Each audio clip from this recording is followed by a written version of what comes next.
जी अस्सलाम वालेकुम प्यारे तलबा व तालिबात। मैं सर मोहम्मद अशरफ आज आपको इस्लामियात का पहला लेक्चर सूरह अल-अनफाल का तारुफ पेश करूँगा, जिससे आप क्योंकि याद रखिएगा कुरान मजीद फुरकान हमीद की आयत बैयिना को हम जब ही समझ सकते हैं जब तक हमें पस मंज़र उसका मालूम ना हो। इस्लामियात का पहला चैप्टर हमारा है सूरह अनफाल, उसका तारुफ।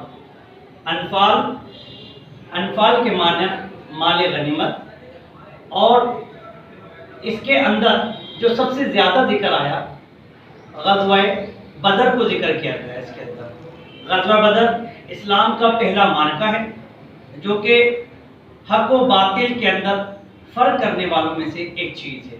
इसे इसी दिन को यौम फुरकान भी कहा गया। इसमें मुसलमानों की तादाद 313 और कुफ़ार की तादाद 1000।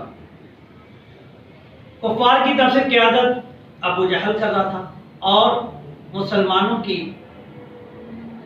रहबरी सरपरस्ती सरकार दो आलम नूर मुजस्सम सल्लल्लाहु अलैहि वसल्लम फरमाते। यहाँ ये वाक़या इसलिए कैसे वक़ूफ़ पज़ीर हुआ कि सूरह अनफाल के अंदर अगर हम देखेंगे कि पहली आयत बैयिना है, उसके अंदर रब करीम फरमा रहा है, ए महबूब फरमा दीजिए जिस बात पर आपसे लड़ रहे हैं, झगड़ रहे हैं आपस में इनसे, क्योंकि माल तो सिर्फ अल्लाह का है, माल तो सिर्फ अल्लाह का। तो माल गनीमत, क्योंकि माल गनीमत पिछली उम्मतों पे हराम था और फ़कत उम्मत मुस्तफ़ा सल्लल्लाहु अलैहि वसल्लम पर हलाल किया गया। पहले माल गनीमत की डेफिनेशन ये है कि जो भी सामान जंग के दौरान में मिलता उसे जीतने वाला अपने तमाम सिपाहियों में तकसीम कर लेता।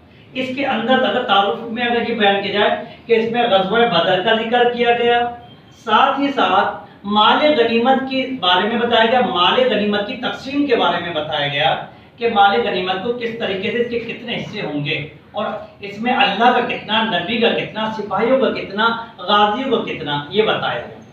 और यहाँ पर यह भी बताया गया कि अल्लाह की मदद जब हो जाती किसी को हासिल, तो फिर दुनिया की कोई ताकत नहीं जो कि उसको ज़ेर कर दे, और अल्लाह ही की मदद काफ़ी है। अब यहाँ पर वाक़ई जो पहला सवाल है यहाँ पर कि दो ग्रोह से क्या मुराद, और अगर पहला चैप्टर देखते हैं तो उसके अंदर ये जिक्र है कि कुरान मजीद की तिलावत जब उनके सामने की जाती है तो उनके दिल डर जाते हैं और उन्हें याद इलाही में वो मशगूल हो जाते हैं।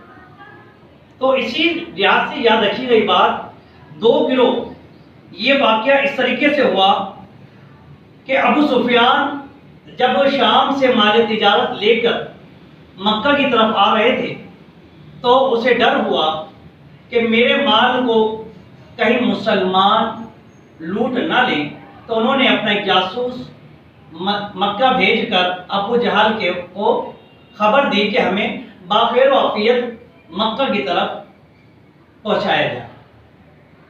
इस बात पर अबू जहल राजी हुआ और पूरी 1000 के सिपाही लेकर माल गनीमत यानी कि अबू सुफियान को सेफ यानी पहुंचाने के लिए मक्का तक उसने, मगर जैसे ही अबू सुफियान मक्का पहुंच गया, अबू जहल का इरादा बदल गया कि ये मुट्ठी पर जो लोग हैं मुसलमान, जिनकी तादाद 313 बताई जाती है, 313 है, तो अबू जहल को कुछ शरारत सूझी कि इनको हम आज मुट्ठी भर को आज कला कामा कर दें।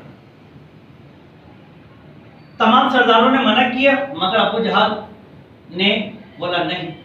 तो जब वो इस तरफ आया, जंग का इरादा हुआ, मुसलमान भी तैयार ना थे, मगर तैयार हुजूर की वाद और नसीहत के बाद तैयार हुए।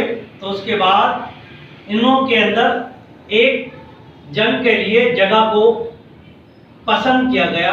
मुसलमानों को जो इलाका मिला वो रेतीला मिला, और कुफार को जो इलाका मिला वो पथरीला मिला। और ये ग़ज़वा जो कि इस्लाम का पहला मार्का है, जो कि 17 रमज़ान मुबारक को ये वक़ूफ़ पज़ीर हुआ। اب اس میں مسلمان ریت والے علاقے میں ٹھہرے اور کفار رہتے رہے، مگر میں نے پہلے کہا کہ رب کریم کی مدد جہاں پہنچ جائے وہاں پر ہر چیز بدل جاتی ہے۔ ہوا یہی، جب انہوں نے پانی کی طرف قبضہ کر لیا، ریت کی طرف، اللہ تعالیٰ نے مسلمانوں کو انعام عطا کیا، سب سے پہلے بارش عطا کی، اس کے بعد رب کریم نے نیند عطا فرما دی، نیند کے بعد ٹھنڈی ہوا چلا دی اور مسلمانوں کو حوصلے عطا فرما دی۔ جب مسلمان بیدار ہوئے تو حضور علیہ السلام نے ایک صحابی سے پوچھا، یہ بتاؤ کتنے ہیں سامنے؟ تو انہوں نے کہا 10 یا 20۔ اگر غزوہ بدر جب پس منظر کو ہر چیز رکھے طرف دیکھتے ہوئے اس بات کو رکھیں تو ہمارے لیے بہت بڑا درس ہے۔ ہم اس لیے جب تک سورہ انفال کو پڑھنے میں، سمجھنے میں ہم جبھی کامل ہوں گے جب اس کا پس منظر جان سکیں۔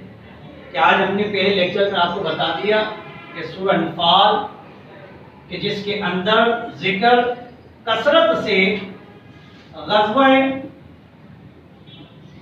بدر کو ذکر کیا گیا ہے اور اس میں مسلمانوں کی تعداد 313، کفار کی تعداد 1000، اور اسی میں ہی پہلے سبق میں ہی سورہ انفال میں مال غنیمت کی